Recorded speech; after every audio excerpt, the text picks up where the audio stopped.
কিভাবে 16 ইউনিটটা দিয়ে হয়েছে আমরা টাইনেটা বুঝাইতাম গেলে স্যারের কথা কইতেছে স্যার নাই তো কোনো স্যার নাই তারপর কেউ মানে কেউ কোনো কথা জিগাইলে কোনো পাত্তা হয়ে যায় না কোনো কথা।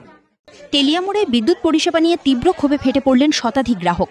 সোমবার তেলিয়ামুড়া বিদ্যুৎ নিগমের অফিসে বিক্ষোভ দেখান তারা। অভিযোগ, প্রিপেইড মিটারে রিচার্জ করার পর আগের তুলনায় অনেক কম ইউনিট বিদ্যুৎ পাওয়া যাচ্ছে। গ্রাহকদের দাবি, আগে 500 টাকার রিচার্জে যেখানে 70 থেকে 80 ইউনিট পর্যন্ত বিদ্যুৎ মিলত, এখন একই টাকায় মাত্র 10 থেকে 15 ইউনিট পাওয়া যাচ্ছে। এর ফলে সাধারণ মানুষের ওপর বাড়তি আর্থিক চাপ তৈরি হয়েছে বলে অভিযোগ।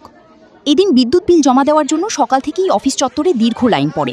পাশাপাশি পরিষেবার মান ও প্রশাসনিক অব্যবস্থাপনা নিয়েও ক্ষোভ প্রকাশ করেন গ্রাহকরা। বিক্ষোভকারীদের দাবি, প্রিপেইড মিটারের ইউনিট কমে যাওয়ার বিষয়টি খতিয়ে দেখে দ্রুত সমাধান করতে হবে, অন্যথায় আগামী দিনে আরও বৃহত্তর আন্দোলনের হুঁশিয়ারি দিয়েছেন তারা। Bureau report, planet Tripura news. এটা কি আপনার গাফিলতি না সাধারণ জনগণের গাফিলতি না আপনার অফিসারের গাফিলতি? অফিসারের গাফিলতি। তাহলে আপনি একজন কর্মী হিসেবে আপনি নিজে স্বীকার করছেন যে আপনার অফিসারের গাফিলতি এটা। আচ্ছা, কোন অফিসার এটা? সিনিয়র ম্যানেজার নাম কি? উৎপলক। কোন ডিভিশন এটা? কি হইছে ঘটনা? 400 টাকা দিয়ে 22 হইছে। আচ্ছা, গেছে মাস আমি কোনটি আমি ইয়ে করে দিতেছি এই অফিস থেকেই। মানে জিজ্ঞাসা করছেন যে কত টাকায় কত ইউনিট? না না, তারা কইতে রাজি না। আমি আমার সামনে তো আরো জিজ্ঞাসা মানুষ কইতে রাজি না। তারা আপনারা তো জনগণ, প্রশ্ন করছেন না। কইছে শুধু তারা কইতাছে যে রেট বাড়ছে কইতেছে।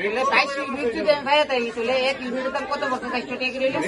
আমি কারেন্টের বিল করতে মাইছি 400 টাকার ভিতরে আমরা 16 ইউনিট দিয়েছি। কিভাবে 16 ইউনিট দিয়েছি? সামনে মাসে আমি রিচার্জ করে গেছি, এক মাসে কিভাবে আমার 16 ইউনিট দিয়েছে? আমার কথা হয়েছে এটা কিভাবে 16 ইউনিটটা দিয়ে হয়েছে আমরা টাইনেটা বুঝাইতাম গেলে স্যারের কথা কইতেছে স্যার নাই তো কোনো স্যার নাই তারপর কেউ মানে কেউ কোনো কথা জিগাইলে কোনো পাত্তা হয়ে যায় না কোনো কথা। কারে জিজ্ঞেস করছেন? ওই বিল করতে টাইনের জিগাইছে, বিল করতেছে টাইনের অনেকবার গিয়ে জিগাইছে, টাইনের না করতেছে। সিনিয়র ম্যানেজার আসেনি এখানে? এখানে অনেকেই আছে, ওই টাইনেরও সেম হয়েছে 400 টাকা তো 22 ইউনিট কিভাবে ইউনিটটা দিচ্ছে?